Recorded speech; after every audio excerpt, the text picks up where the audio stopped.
ਜਦੋਂ ਵਾਸ਼ਨਾ ਕਿਤਾਬ ਲੜੀ ਦੀ ਸੂਰਤ ਵਿੱਚ ਸੀ, ਉਦੋਂ ਮੈਂ ਵਾਸ਼ਨਾ ਕਿਤਾਬ ਲੜੀ ਨੰਬਰ 13 ਨੂੰ ਫਕੀਰ ਕਾਦਰੀ ਨੰਬਰ ਬਣਾਇਆ ਸੀ ਤੇ ਇਹਦੇ ਵਿੱਚ ਉਹਨਾਂ ਦੇ ਫਨ ਤੇ ਸ਼ਖਸੀਅਤ ਬਾਰੇ ਮੁਖਤਲਿਫ ਲੋਕਾਂ ਨੂੰ ਲਿਖਵਾਇਆ ਸੀ। ਵਾਸ਼ਨਾ ਦੇ ਇਸ ਨੰਬਰ ਦੇ ਸ਼ੁਰੂ ਵਿੱਚ ਮੈਂ ਪੜਾਸ ਦੇ ਨਾਂ ਨਾਲ ਇਹ ਕੁਝ ਲਿਖਿਆ ਸੀ ਕਿ ਮਾਰਕੀਟ ਵੈਲਿਊ ਹੈ ਸ਼ਾਇਰੀ ਦੀ, ਕੀ ਲੱਭਤੇ ਕਿਤਾਬਾਂ ਲਿਖਣ ਲਿਖਾਉਣ ਵਿੱਚੋਂ ਉਹ ਲੋਕ ਜਿਹੜੇ ਇਲਮ ਨੂੰ ਕਾਰੋਬਾਰੀ ਤਰੱਕੜੀ ਉੱਤੇ ਤੋਲਣਾ ਲੋੜਦੇ ਨੇ, ਉਹਨਾਂ ਦੇ ਨੇੜੇ ਕੀ ਹਸੀਅਤ ਹੈ ਕਿਸੇ ਆਲਮ ਦੀ, ਸ਼ਾਇਰ ਦੀ, ਅਦੀਬ ਦੀ ਤੇ ਫਨਕਾਰ ਦੀ। ਸਤਨਾ ਕੋਈ ਹਿੱਸਾ ਲੈ ਰਹੀ ਹੈ ਕੌਮ ਸ਼ਾਇਰਾਂ ਦੇ ਨਾਲ। ਪੰਜਾਬੀ ਵਿੱਚ ਲਿਖਣਾ ਲਿਖਾਣਾ ਤਾਂ ਇਹਦੋਂ ਵੀ ਘਾਟੇ ਬੰਦਾ ਸੌਦਾ ਹੈ। ਬੰਦਾ ਸਾਰੀ ਉਮਰ ਕਲਮ ਘਸਾਉਂਦਾ ਰਹਿੰਦਾ ਹੈ। ਲੋਕਾਂ ਤਾਂ ਉਹਦੀ ਫਨਕਾਰੀ ਨੂੰ ਕੀ ਮੰਨਣਾ ਹੈ, ਘਰ ਵਾਲੇ ਵੀ ਉਹਨੂੰ ਸ਼ੱਕ ਦੀ ਨਜ਼ਰ ਨਾਲ ਵੇਖਣ ਲੱਗ ਪੈਂਦੇ ਨੇ। ਬਕੌਲ ਬਾਰਿਸ਼ਾ ਕੱਛਾ ਮਾਰ ਸ਼ਰੀਕ ਮਜ਼ਾਕ ਕਰਦੇ। ਮਾੜੇ ਨੇ ਕੀ ਦੇਣਾ ਹੁੰਦਾ ਹੈ ਭਲਾ ਕਿਸੇ ਮਾੜੇ ਨੂੰ। ਇੱਕ ਗੱਲੋਂ ਬਾਲ ਬੜੇ ਚੰਗੇ ਹੁੰਦੇ ਨੇ, ਵਿੱਚ ਤਾਂ ਜਾਂਦੇ ਨੇ ਨਾ ਖਡਾਉਣਿਆਂ ਉੱਤੇ, ਘੁੱਗੂਆਂ ਘੋੜਿਆਂ ਉੱਤੇ। ਚੱਪਣੀ ਆਟੇ ਦੀ ਦਿੱਤੀ ਤੇ ਵਿਲਕਣੋਂ ਬਸ ਕਰਾ ਲਿਆ। ਇਹੋ ਦਾਰੂ ਸ਼ਾਇਰਾਂ ਦਾ ਹੈ। ਸ਼ਾਇਰ ਭਾਵੇਂ ਮਰਦਾ ਪਿਆ ਹੋਵੇ, ਉਹਨੂੰ ਆਖੋ ਅਸੀਂ ਤੇਰੇ ਤੇ ਨੰਬਰ ਕੱਢਣਾ ਹੈ, ਉਹ ਮੰਜੀਓਂ ਛਾਲ ਮਾਰ ਕੇ ਉੱਠ ਪਵੇਗਾ। ਸ਼ਾਇਰ ਨੂੰ ਰਾਜ਼ੀ ਕਰਨ ਦਾ ਕੀ ਹੈ? ਉਹਦੇ ਸ਼ੇਰ ਉੱਤੇ ਇੱਕ ਵਾਰੀ ਵਾਹ ਵਾਹ ਆਖ ਦਿਓ ਤੇ ਫਿਰ ਭਾਵੇਂ ਸਾਰੀ ਉਮਰ ਉਹਦੇ ਕੋਲੋਂ ਪਾਣੀ ਭਰਵਾਉਂਦੇ ਰਹੋ। ਲੋਕਾਂ ਨੇ ਕੀ ਦੇਣਾ ਹੈ? ਕੀ ਅਸੀਂ ਇੱਕ ਦੂਜੇ ਨੂੰ ਦੋ ਅੱਖਰਾਂ ਦਾ ਮਾਣ ਦੇਣ ਜੋਗੇ ਵੀ ਨਹੀਂ? ਇਹ ਸਾਡਾ ਹੱਕ ਵੀ ਹੈ ਤੇ ਫਰਜ਼ ਵੀ। ਇਹ ਕਿਤਾਬ ਇਸੇ ਹੀ ਜਜ਼ਬੇ ਦਾ ਵਹਾਰ। ਵਾਸ਼ਨਾ ਕਿਤਾਬ ਲੜੀ ਨੰਬਰ 13 ਦੇ ਫਕੀਰ ਕਾਦਰੀ ਨੰਬਰ ਵਿੱਚ ਇਹਨਾਂ ਸ਼ਾਇਰਾਂ ਤੇ ਲਿਖਾਰੀਆਂ ਨੇ ਹਿੱਸਾ ਲਿਆ ਸੀ। ਇਕਬਾਲ ਜ਼ਖਮੀ, ਅਮੀਨ ਖਿਆਲ, ਸੁਲਤਾਨ ਜੀ, डॉक्टर रशीद अनवर, उल्फत तनवीर बुखारी, महमूद बिस्मिल, अनवर अमीन अनवर, अशरफ पाल, लेडी डॉक्टर नसीम बानो, नसीम हैदर गुराया, असलम कादरी, रफीक नाज, साबर नवीद ते नादर जाजवी।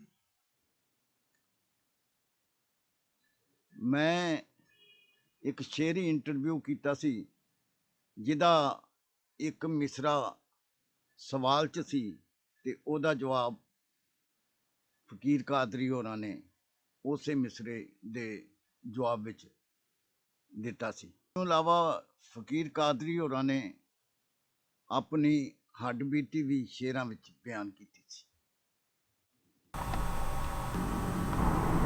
फकीर कादरी होरां दे बेटे डॉक्टर असलम कादरी होरी मेरे अब्बा जी दे अनवान नाल लिखदे ने। अब्बा जी होरां दा नाम फतेह अली है, जिहड़े अदबी दुनिया विच फकीर कादरी दे नाम नाल पछाणे जांदे ने। दादा जी दा नाम रहमत अली सी ते ओह मंजूर तखल्लस दे नाम नाल पंजाबी ज़बान विच शायरी करदे सन।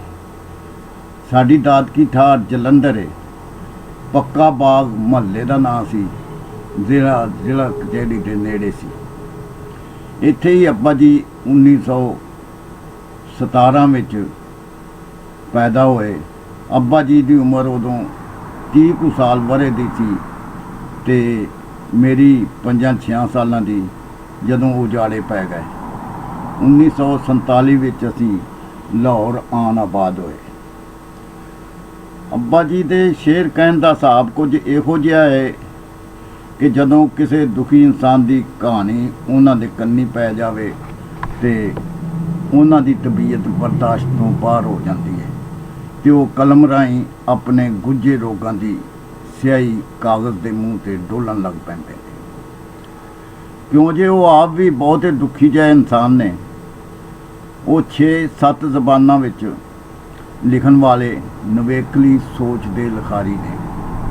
ਉਰਦੂ, ਫਾਰਸੀ, ਪੰਜਾਬੀ, ਪੂਰਬੀ ਭਾਸ਼ਾ, ਹਿੰਦੀ ਤੇ ਮੁਲਤਾਨੀ ਲਹਿਜੇ ਨੂੰ ਸੋਹਣਾ ਤੇ ਸੁਹਾਰਾ ਰੰਗ ਦੇ ਕੇ ਲਿਖਦੇ ਨੇ। ਉਹਨਾਂ ਦੀ ਮੁਲਤਾਨੀ ਜ਼ਬਾਨ ਦਾ ਅੰਗ ਉੱਕਾ ਹਜ਼ਰਤ ख्वाजा गुलाम फरीद ਹੋਰਾਂ ਵਰਗਾ ਹੈ। ਗਵਾਲ ਹਜ਼ਰਾਤ ਆ ਕੇ ਹੱਥੋਂ ਹੱਥੀ ਉਹਨਾਂ ਦਾ ਕਲਾਮ ਲੈ ਜਾਂਦੇ ਨੇ ਤੇ ਚੰਗੀਆਂ ਚੰਗੀਆਂ ਤੇ ਵੱਡੀਆਂ ਵੱਡੀਆਂ ਮਹਿਫਲਾਂ ਦਰਬਾਰਾਂ ਵਿੱਚ ਪੇਸ਼ ਕਰਦੇ ਨੇ ਤੇ ਜ਼ਾਹਿਰ ਬਾਤਨ ਦੀਆਂ ਦੌਲਤਾਂ ਸਮੇਟਦੇ ਨੇ। ਆਪ ਦਾ ਢੇਰ ਸਾਰਾ ਕਲਾਮ ਰੇਡੀਓ ਤੋਂ ਵੀ ਸੁਣਿਆ ਜਾ ਰਿਹਾ ਹੈ। ਅੱਬਾ ਜੀ ਵੇਖਣ ਵਿੱਚ ਸਿੱਧੇ ਸਾਦੇ ਤੇ ਪੇਂਡੂ ਜਿਹੇ ਜਾਪਦੇ ਨੇ। ਟੌਰ ਸ਼ੌਰ ਤੇ ਸ਼ੂਕਾ ਛਾਕੀ ਵਾਲੀ ਗੱਲ ਤਾਂ ਉਹਨਾਂ ਵਿੱਚ ਨਾਂ ਨੂੰ ਨਹੀਂ।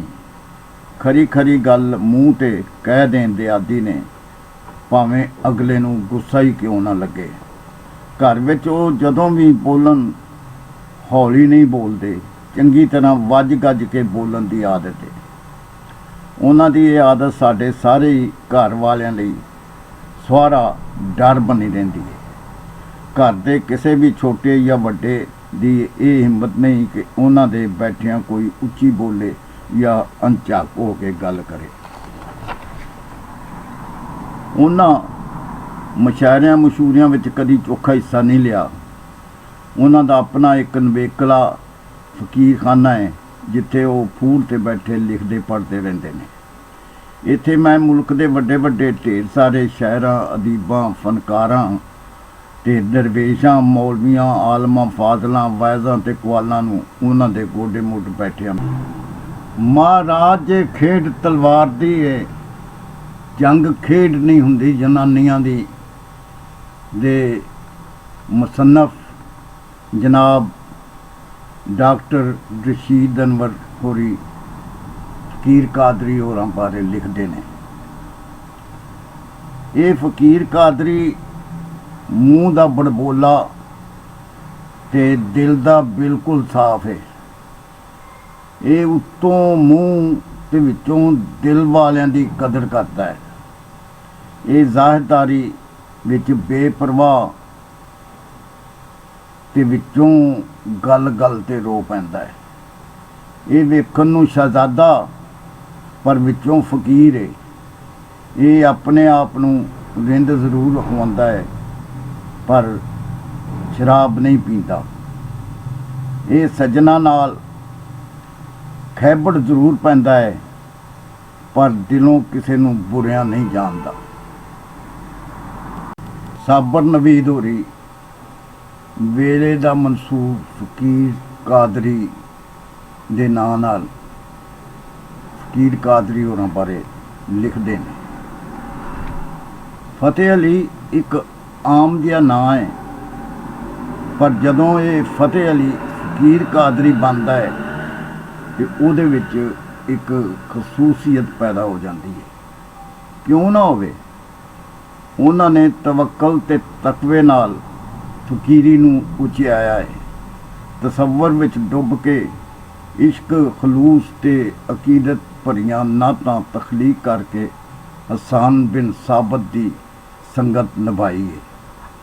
ਉਹਨਾਂ ਨਜ਼ਮਾਂ, ਗਜ਼ਲਾਂ, ਕਾਫੀਆਂ, ਦੋੜਿਆਂ, ਬੈਂਤਾਂ ਤੇ ਗੀਤਾਂ ਰਾਹੀਂ ਅਦਬ ਦੀ ਜਿੰਨੀ ਖਿਦਮਤ ਕੀਤੀ ਹੈ ਤੇ ਜਿਸ ਤਰ੍ਹਾਂ ਉਹਨਾਂ ਸਮਾਜ ਨੂੰ ਜ਼ਮਾਨੇ ਦੀਆਂ ਬੁਰਾਈਆਂ ਦੇ ਖਿਲਾਫ ਜਹਾਦ ਹਰ ਜ਼ੁਲਮ ਦੇ ਖਿਲਾਫ ਇhtਜਾਜ ਤੇ ਖੁਦਾਈ ਦੇ ਨਾਲ ਮੇਰ ਮੁਹੱਬਤ ਦਾ ਸੱਦਾ ਦਿੱਤਾ ਹੈ। ਇਹ ਬਹੁਤ ਵੱਡਾ ਇੱਕ ਖੈਰ ਦਾ ਕੰਮ ਹੈ। ਇਹ ਕੋਈ ਫਰਜ਼ ਨਿਭਾਉਣੀ ਉਹਨਾਂ ਨੂੰ ਆਮਾਂ ਵਿੱਚੋਂ ਕੱਢ ਕੇ ਖਾਸਾਂ ਵਿੱਚ ਸ਼ਾਮਲ ਕਰਦੀ ਹੈ। ਹਜ਼ਰਤ ਫਕੀਰ ਕਾਦਰੀ ਹੋਰਾਂ ਦੀ ਲਿਖੀ ਹੋਈ ਇੱਕ ਨਾਤ ਸ਼ਰੀਫ। ਯਾਦ ਨਬੀ ਦੀ ਸੀਨੇ ਲਾ ਕੇ ਸ਼ਹਿਰ ਮਦੀਨੇ ਜਾਵਾਂਗਾ, ਉਹਦੇ ਪਿਆਰ ਦਾ ਕਾਸਾ ਫੜ ਕੇ ਦਰ ਤੇ ਅਲਖ ਜਗਾਵਾਂਗਾ। ਉਹਦਾ ਪਿਆਰ ਇਬਾਦਤ ਮੇਰੀ, ਉਹਦਾ ਪਿਆਰ ਇਬਾਦਤ ਮੇਰੀ, ਮੈਂ ਉਹਦਾ ਦੀਵਾਨਾ ਹਾਂ। ਮੈਂ ਅਰਬੀ ਸ਼ਹਿਜ਼ਾਦੇ ਉੱਤੋਂ ਜਿੰਦੜੀ ਕੋਲ ਕਮਾਵਾਂਗਾ। ਜੇਕਰ ਮੇਰੀ ਕਿਸਮਤ ਮੈਨੂੰ ਸ਼ਹਿਰ ਮਦੀਨੇ ਲੈ ਜਾਵੇ, ਜੇਕਰ ਮੇਰੀ ਕਿਸਮਤ ਮੈਨੂੰ ਸ਼ਹਿਰ ਮਦੀਨੇ ਲੈ ਜਾਵੇ, ਰੋਜ਼ੇ ਪਾਕ ਦੀ ਜਾਲੀ ਨੂੰ ਮੈਂ ਚੁੰਮ ਅੱਖੀਆਂ ਨਾਲ ਲਾਵਾਂਗਾ। ਜੋ ਕੁਝ ਦਿਲ ਤੇ ਬੀਤ ਰਹੀ ਏ, ਉਹਦੀਆਂ ਵਿੱਚ ਜੁਦਾਈਆਂ ਦੇ ਸੋਹਣੇ ਦੇ ਮੈਂ ਕਦਮੀ ਢਹਿ ਕੇ ਦਿਲ ਦਾ ਹਾਲ ਸੁਣਾਵਾਂਗਾ। ਜੋ ਕੁਝ ਦਿਲ ਤੇ ਬੀਤ ਰਹੀ ਏ, ਉਹਦੀਆਂ ਵਿੱਚ ਜੁਦਾਈਆਂ ਦੇ ਸੋਹਣੇ ਦੇ ਮੈਂ ਕਦਮੀ ਢਹਿ ਕੇ ਦਿਲ ਦਾ ਹਾਲ ਸੁਣਾਵਾਂਗਾ। ਖਿਦਮਤ ਵਿੱਚ ਜਦ ਹਾਜ਼ਰ ਹੋਇਆ ਲੈ ਕੇ ਹਾਰ ਦਰੂਦਾਂ ਦੇ, ਖਿਦਮਤ ਵਿੱਚ ਜਦ ਹਾਜ਼ਰ ਹੋਇਆ ਲੈ ਕੇ ਹਾਰ ਦਰੂਦਾਂ ਦੇ, ਕਾਦਰੀ ਉਸ ਲਜਪਾਲ ਦੇ ਦਰ ਤੋਂ ਮੈਂ ਵੀ ਖੈਰ ਲੈ ਆਵਾਂਗਾ। ਕਾਦਰੀ ਉਸ ਲਜਪਾਲ ਦੇ ਦਰ ਤੋਂ ਮੈਂ ਵੀ ਖੈਰ ਲੈ ਆਵਾਂਗਾ। ਫਕੀਰ ਕਾਦਰੀ ਹੋਰੀ ਮੇਰਾ ਸਰਨਾਵਾ ਨਾਂ ਦੀ ਨਜ਼ਮ ਵਿੱਚ ਲਿਖਦੇ ਨੇ। ਸ਼ਹਿਰ ਜਲੰਧਰ ਜੰਮਣ ਪੋਏ, ਕਾਦਰੀ ਜੰਮਿਆਂ ਵਿੱਚ ਦੁਆਬੇ। ਮਾਂ ਨੇ ਫਤਿਹ ਅਲੀ ਨਾਂ ਰੱਖਿਆ, ਹੋਸੀ ਗੱਲ ਵਿੱਚ ਕਿਸੇ ਹਿਸਾਬੇ। ਪਿਓ ਦਾ ਨਾਂ ਸੀ ਰੱਬ ਦੀ ਰਹਿਮਤ, ਜਿਹੜੇ ਸਨ ਮਨਜ਼ੂਰ ਜਨਾਬੇ। ਪੱਕਾ ਬਾਗ ਤੇ ਜ਼ਿਲ੍ਹਾ ਕਚਹਿਰੀ, ਅੱਜ ਵੀ ਨਜ਼ਰੀ ਆਵਨ ਖਾਬੇ। ਖੱਟਿਆ ਪਿਓ ਨੇ ਯਾਰਾਂ ਖਾਧਾ, ਪਿੰਡ ਬਹਿ ਰਹਿਣਾ ਮਾਰ ਕੇ ਧਰਨਾ। ਪਿਓ ਨੇ ਛੱਡਣੇ ਰੋਜ਼ ਤਬਰੇ, ਤੂੰ ਬੇਸ਼ਰਮਾ ਕੁਝ ਨਹੀਂ ਕਰਨਾ। ਦਿਲ ਵਿੱਚ ਇਹੋ ਗੱਲ ਸਮਾ ਗਈ, ਪਿਓ ਮੇਰੇ ਨੇ ਮੂਲ ਨਹੀਂ ਮਰਨਾ। ਪਿਓ ਨੇ ਹੱਸ ਕੇ ਗੱਲ ਏ ਕਹਿਣੀ, ਲੁੱਟ ਲੈ ਮੌਜਾਂ ਹੀ ਰਿਹਾ ਹਰਨਾ। ਦੇਸ਼ ਦਾ ਜਦ ਬਟਵਾਰਾ ਹੋਇਆ, ਇਹ ਕਲਮੂਆਂ ਰਹਿ ਗਿਆ ਕੱਲਾ। ਨਾ ਸੰਗੀ ਨਾ ਸਾਥੀ ਕੋਈ, ਅੰਨ ਨਾ ਪਾਣੀ ਹੱਥ ਨਾ ਪੱਲਾ। ਨਾ ਮੰਜੀ ਨਾ ਜੁੱਲੀ ਜੁੱਪਾ, ਨਾ ਮੰਜੀ ਨਾ ਜੁੱਲੀ ਜੱਪਾ। ਨਾ ਥਾਂ ਥਿੱਤਾ ਰੋਗ ਅਵੱਲਾ, ਜੱਗ ਨੇ ਕੀਤੀਆਂ 100 ਗੱਲਾਂ, ਮੈਨੂੰ ਆਖਣ ਕਮਲਾ ਚੱਲਾ। ਲੱਗਾ ਕੈਂਪ ਜਲੰਧਰ ਛਾਉਣੀ, ਮੈਂ ਵੀ ਨੱਸ ਕੇ ਉੱਥੇ ਆਇਆ। ਮੌਜਾਂ ਮਾਣੀਆਂ ਦੇਣੀਆਂ ਆਈਆਂ, ਆਨ ਵਿਚਾਰਾਂ ਘੇਰਾ ਪਾਇਆ। ਮੰਗ ਕੇ ਖਾਣ ਦਾ ਚੱਜ ਨਾ ਮੈਨੂੰ, ਇੱਕ ਦਿਨ ਮੈਂ ਡਾਢਾ ਘਬਰਾਇਆ। ਓੜਕ ਨੰਗ ਭੁੱਖ ਸਿਰ ਤੇ ਰੱਖ ਕੇ, ਵਿੱਚ ਲਾਹੌਰਾ ਡੇਰਾ ਲਾਇਆ। ਛੇਕੜ ਇੱਕ ਬੰਦੇ ਦੀ ਰਾਹੀਂ, ਰੇਲਵੇ ਦੇ ਵਿੱਚ ਨੌਕਰ ਹੋਇਆ। ਪਾਂਦਾ ਨਰਮ ਤੇ ਪੋਥੀ ਭਾਰੀ, ਨਾ ਕੁਝ ਖੁੱਸਿਆ ਨਾ ਕੁਝ ਖੋਇਆ। ਕੱਜਾਂ ਢਿੱਡ ਤੇ ਕੰਡ ਉਲਾਨੀ, ਹੋ ਕੇ ਭਰਦਾ ਅੱਧਾ ਹੋਇਆ। ਸਜਣਾ ਰੱਬ ਦੇ ਸਦਕੇ ਜਾਵਾਂ, ਰੂਪ ਬਾਨੋ ਦਾ ਧਾਰ ਖਲੋਇਆ। ਮੁੜ ਬਾਨੋ ਦੇ ਪਿਆਰ ਨੇ ਮੈਨੂੰ, ਅੱਖਰ ਪਾਉਣ ਦੀ ਜਾਚ ਸਿਖਾਈ। ਨੌਕਰ ਛੱਡ ਕੇ ਸ਼ਾਇਰ ਬਣਿਆ, ਵਾਹ ਵਾਹ ਇਹ ਚੰਗੀ ਵਡਿਆਈ। ਮੈਨੂੰ ਹੌਸਲਾ ਇੱਕੋ ਗੱਲ ਦਾ, ਬਾਨੋ ਪਾਲ ਕੇ ਲੱਜ ਵਿਖਾਈ। ਮਾਲ ਉਹਦਾ ਤੇ ਚੌਧਰ ਮੇਰੀ, ਸਹੁੰ ਅੱਲਾ ਦੀ ਝੂਠ ਨਾ ਕਾਈ। ਦੁੱਖ ਕਿਸੇ ਦਾ ਵੇਖ ਕੇ ਅੱਜ ਵੀ ਆਪਣੇ ਪਿਛਲੇ ਰੋਗ ਜਗਾਵਾਂ। ਜੋ ਕੁਝ ਮੈਥੋਂ ਹੋ ਸਕਦਾ ਏ ਹਿਰਦੇ ਦੀ ਪਿਆ ਅੱਗ ਬੁਝਾਵਾਂ। ਸ਼ਹਿਰਾਂ ਦੀ ਨਾ ਜੁੱਤੀ ਜੋਗਾ ਫੜਦਾ ਕਲਮ ਪਿਆ ਸ਼ਰਮਾਵਾਂ। ਕਾਦਰੀ ਜੋ ਕੁਝ ਅਰਜ਼ ਕੀਤਾ ਸਜਣੋ ਇਹ ਮੇਰਾ ਸਰਨਾਵਾ।